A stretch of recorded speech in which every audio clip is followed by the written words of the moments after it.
అండి, శ్రోతలందరికీ నమస్కారం. అయ్యంగార్ ఇంటి సొగస చాప్టర్ 3.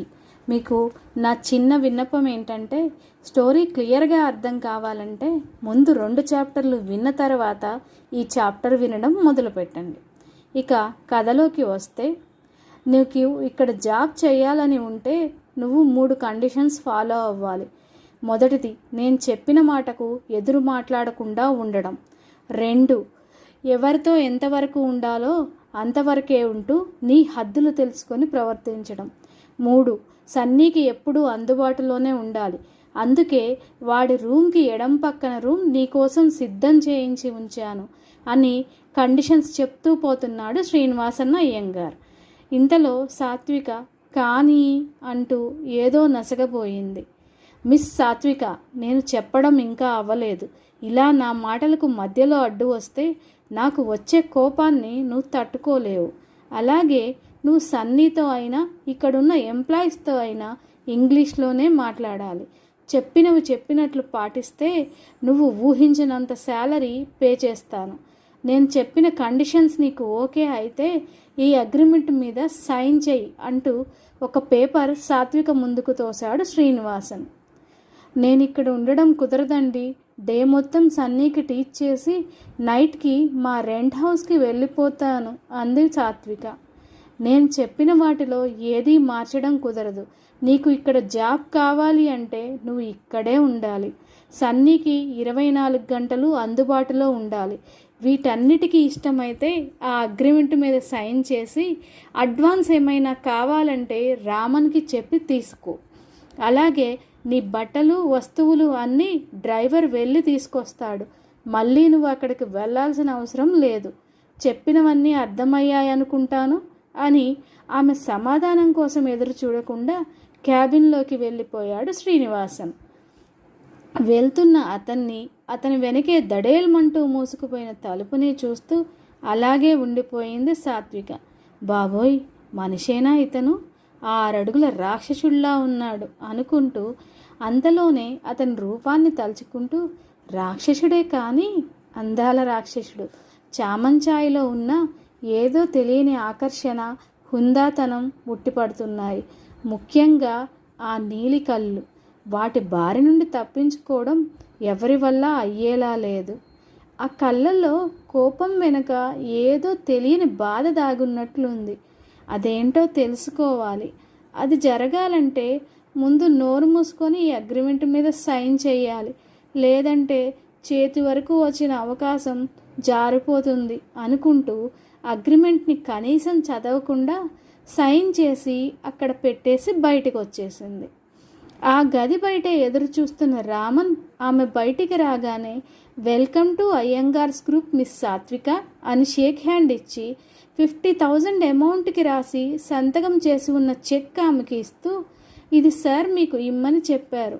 మీ బ్యాంక్ డీటెయిల్స్తో కలిపి ఈ చెక్ రేపు డ్రైవర్కి ఇవ్వండి, వెళ్ళి డిపాజిట్ చేసి వస్తాడు అని చెప్పి, ఇక్కడ నుంచి ఎడమవైపు ఉన్న గదుల్లో చివరిగా ఉన్నది మీ గది అని చెప్పి వెళ్ళిపోయాడు రామన్. అతన్నే చూస్తూ, బాబోయ్, ఇక్కడ అందరూ వింతగా ఉన్నారు. ఆ సంజయ్ చూస్తే అవసరానికి మించి మాట్లాడతాడు. ఈ రామన్ అవసరానికి మించి ఒక్క ముక్క కూడా ఎక్కువ మాట్లాడడు. ఇక ఆ రాక్షసుడున్నాడే, ఎదుటి వాళ్ళకు మాట్లాడే అవకాశమే ఇవ్వడు. అడ్వాన్స్ కావాలంటే అడుగని చెప్పి అడక్కముందే చెక్ సైన్ చేసి పంపించాడు అనుకుంటూ, అవును, అతన్ని ఎక్కడో చూసినట్లు అనిపించిందే, ఎక్కడ చూశాను అని ఆలోచిస్తుండగా 3 నెలల క్రితం ఈ ఎస్టేట్ గురించి పేపర్లో వచ్చిన వార్తల్లో అతని ఫోటో కూడా ఉండడం గుర్తొచ్చింది ఆమెకి. వెంటనే చిన్నగా తలాడిస్తూ తనకు కేటాయించిన గదివైపు అడుగులు వేసింది సాత్విక. వాళ్ళు చెప్పడానికి రూమ్ అని చెప్పారు, కానీ చూస్తే 5 స్టార్ హోటల్లో VIP సూట్కి ఏమాత్రం తక్కువ లేవు అందులో సౌకర్యాలు. డబుల్ కాట్, ఫోమ్ బెడ్ పక్కనే ఫోను, నిండుగా పళ్ళు, వాటర్ బాటిల్స్, కూల్ డ్రింక్స్ నింపి ఉన్న ఫ్రిడ్జ్, బట్టలు పెట్టుకోవడానికి wardrobe, dressing table, bath tub, shower ఉన్న బాత్రూంతో సర్వాంగ సుందరంగా ఉన్న ఆ గది సాత్వికకు ఎంతగానో నచ్చింది. పిన్ని వాళ్ళ పిల్లలు ఇది చూస్తే ఎంత సంబరపడిపోతారో అనుకుంటూ రేపు ఆ చెక్ వాళ్లకు పంపించేస్తే సరిపోతుంది, ఎలాగూ నాకు ఇక్కడ ఖర్చులేమీ ఉండేలా లేవు అనుకుంటూ ఉండగా తలుపు తట్టిన శబ్దం వినపడటంతో వెళ్ళి తలుపు తీసిన సాత్వికకు ఎదురుగా ఆమె బట్టల బ్యాగ్తో నుంచున్న పని మనిషి కనిపించాడు. అమ్మగారు, ఈ బ్యాగ్ డ్రైవర్ తెచ్చిచ్చాడు. మీరు అద్దెకి ఉంటున్న ఓనర్ని అడిగితే ఈ బ్యాగ్ ఇచ్చాడంట. మీ వస్తువులు ఇంకేమైనా మిగిలిపోతే రేపు వెళ్ళి తీసుకొస్తానని చెప్పాడు అని బ్యాగ్ ఎక్కడ పెట్టి వెళ్ళిపోయాడు అతను. బాబోయ్, ఇదేదో పద్మవ్యూహంలానే ఉంది. నేనేమీ అనుకోకుండానే అన్నీ జరిగిపోతున్నాయి. చూద్దాం ఏమవుతుందో అనుకుంటూ లోపలికి వెళ్ళి తలుపు వేసుకుంది సాత్విక. రాత్రికి డిన్నర్కి రమ్మని చెప్పిన మేడ్తో ఆకలిగా లేదు అని చెప్పి పంపించేసింది సాత్విక. తర్వాత సన్నీ గదికి వెళ్ళి కొద్దిసేపు వాడితో ముచ్చట్లు పెట్టుకుంది. ఇంతలో మేడ్ సన్నీకి పాలు తీసుకొని వచ్చింది. ఆమెతో పాటు కొత్తగా ఇంకొక ఆమె కూడా ఉండడం చూసి, ఆయమ్మ ఈమెవరు అని అడిగిన సన్నీతో, మీ అవసరాలు చూసుకోవడానికి చిన్నబాబు గారు కొత్తగా అపాయింట్ చేశారు బాబు. రేపటి నుంచి మీకు ఫుడ్ ఈమె తీసుకొస్తుంది. ఇవాళ మీ గది చూపించడానికి నేను తీసుకొచ్చాను అని చెప్పి పాలు తాగిన గ్లాస్ తీసుకొని వచ్చిన ఆమెతో కలిసి వెళ్ళిపోయింది మేడ్. అర్ధరాత్రి దాటుతుండగా విల్లాలో అందరూ నిద్రిస్తున్న సమయంలో మెల్లగా గది తలుపులు తెరుచుకొని బయటపడింది ఒక ముసుగు మనిషి ఆకారం. నేరుగా శ్రీనివాసన్ ఆఫీస్ రూమ్ వైపు వెళ్ళి మారుతాళాలతో తలుపు తెరిచి లోపలికి వెళ్ళి అందులో ఉన్న ఫైల్స్ వెతకడం ఆరంభించింది. సుమారు గంట గడుస్తున్నా ఆసక్తి కలిగించే ఏ అంశం ఆ ఫైల్స్లో కనిపించకపోవడంతో విసురుగా ఎక్కడ ఫైల్స్ అక్కడ పెట్టి లేచి నుంచున్న ఆ ఆకారానికి ఎదురుగా శ్రీనివాసన్ పర్సనల్ కేబిన్లో ఉన్న క్లోజ్డ్ షెల్ఫ్ కనిపించడంతో అటువైపు అడుగులు వేసి క్యాబిన్ డోర్ తెరవడానికి ప్రయత్నించసాగింది.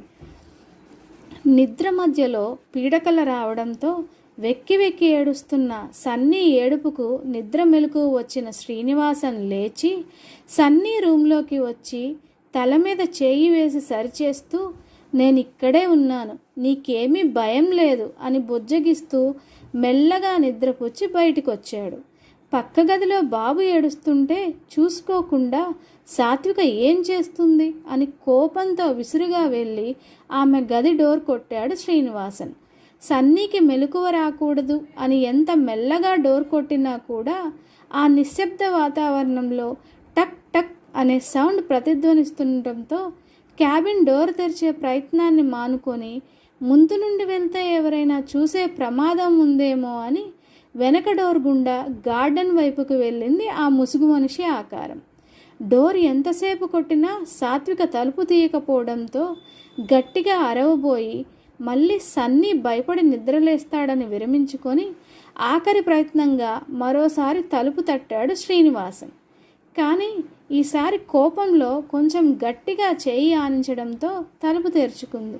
ఇదేంటి, గడి కూడా పెట్టుకోకుండా పడుకుందా అని ఆశ్చర్యపడుతూ లోపలికి చూసిన అతనికి ఖాళీ మంచం వెక్కిరిస్తూ కనిపించింది. ఇంత రాత్రివేళ ఎక్కడికి వెళ్ళినట్లు అని ఆలోచిస్తూ అక్కడే కూర్చుండిపోయాడు శ్రీనివాసన్. సుమారు అరగంట తర్వాత తన గది దగ్గరికి వచ్చిన సాత్విక గది లోపల ఉన్న శ్రీనివాసన్ని ఆశ్చర్యంగా కోపంగా చూస్తూ, మీరేంటి ఇక్కడ నా గదిలో అని అడిగింది. అప్పటికే కోపాన్ని అంచుకోలేకపోతున్న అతను సాత్విక వైపు నిప్పులు కక్కుతున్నట్లుగా చూస్తూ, ఇంత రాత్రివేళ మీరు ఎక్కడికి వెళ్ళారో నేను తెలుసుకోవచ్చా మిస్ సాత్విక అని అడిగాడు.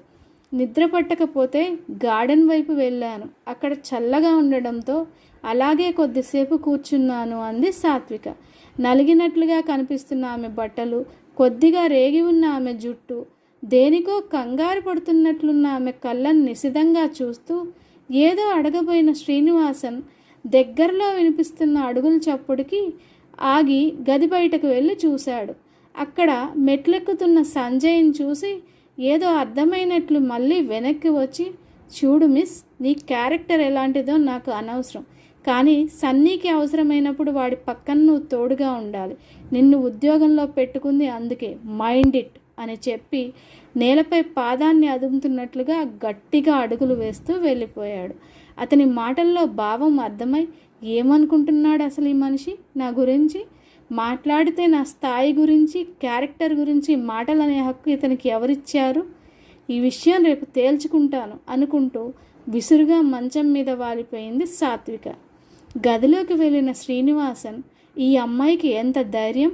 ప్రతి విషయానికి నాకు ఎదురు చెప్తోంది. తను తప్పు చేసిందే కాకుండా నేను అక్కడ ఎందుకున్నాను అని నన్నే గదమాయిస్తోంది. ఎలా అయినా ఆ పొగరు అణిచివేయాలి అనుకుంటూ బెడ్ మీద వాలిపోయాడు. మరోవైపు చెన్నైలోని ఒక అంతర్జాతీయ స్మగ్లింగ్ ముఠా స్థావరంలో రహస్య సమావేశం నడుస్తోంది. నిన్న పౌర్ణమి కదా, శ్రీరంగం నుండి ఏమైనా సమాచారం వచ్చిందా అని అడిగాడు వారందరికీ బాస్లా కనిపిస్తున్న వ్యక్తి. వెంటనే ఒకడు లేచి నిలబడి, ఉదయాన్నే ఫోన్ వచ్చింది బాస్, కానీ ఈసారి కూడా ఎలాంటి ఫలితం లేదు, మనం అనుకున్న పని జరగలేదు అని చెప్పాడు. ఇంకా ఎన్ని రోజులు ఎదురు చూడాలి?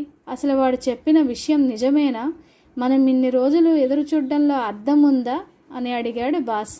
వాడు చెప్పింది నిజమే అనడానికి చాలా గట్టి ఆధారాలు ఉన్నాయి బాస్, కానీ అంత సెక్యూరిటీని దాటుకొని వెతకటం అంటే సమయం పడుతుంది కదా, అది కూడా కేవలం పౌర్ణమి రోజుల్లోనే ప్రయత్నించాల్సి రావడంతో ఇన్ని నెలల సమయం పడుతోంది బాస్ అని చెప్పాడు అనుచరుడు. సరే సరే, వచ్చే పౌర్ణమికైనా గట్టిగా ప్రయత్నం చేయమని చెప్పు. సాయానికి మనుషులు కావాలంటే ఎంతమందినైనా పంపిస్తామని చెప్పు, కానీ ఈ పని చాలా తొందరగా జరిగిపోవాలి అని ఆర్డర్స్ పాస్ చేశాడు బాస్. అలాగే బాస్ అన్నాడు అనుచరుడు. సరే, మళ్ళీ పౌర్ణమి తర్వాత కలుసుకుందాం. ఈలోగా మీ బిజినెస్లు చూసుకోండి. ఎందులో అయినా తేడా వచ్చిందో తెలుసు కదా ఏం జరుగుతుందో అన్నాడు బాస్. అనుచరులందరూ ముక్త కంఠంతో, తెలుసు బాస్, వాళ్ళకి భూమి మీద నూకలు చెల్లిపోయినట్లే, మీ గురించి తెలిసి కూడా తేడా ఎందుకు చేస్తాము అన్నారు. మంచిది, ఇక వెళ్ళండి అనడంతో అందరూ సెలవు తీసుకొని వెళ్ళిపోయారు. అందరూ వెళ్ళిపోయిన తర్వాత, నిజంగానే ఇప్పటివరకు ఏమీ దొరకలేదా, లేదంటే దొరికిన వాడు అబద్ధం చెప్తూ మొత్తానికే ఎసరు పెడుతున్నాడా తెలుసుకోవాల్సిందే అంటూ సాలోచనగా కళ్ళు మూసుకున్నాడు ఆ ముఠా బాస్. ఇంతకీ ఆ ముసుగు మనిషి ఎవరై ఉంటారు? ఆ ముసుగు వేసుకున్న ఆకారం వెతుకుతున్న దేనికోసమై ఉంటుంది? శ్రీనివాసన్ సాత్వికను అనుమానించడం కరెక్టేనా? ఆ దొంగల ముఠాకు శ్రీరంగం టెంపుల్కి సంబంధం ఏంటి? ఈ ప్రశ్నలకు సమాధానం కావాలంటే నెక్స్ట్ ఎపిసోడ్ కోసం వెయిట్ చేయండి. మరిన్ని ఇంట్రెస్టింగ్ స్టోరీస్ కోసం వింటూనే ఉండండి మా అక్షరాకృతి ఛానల్. మీ శ్రీజ.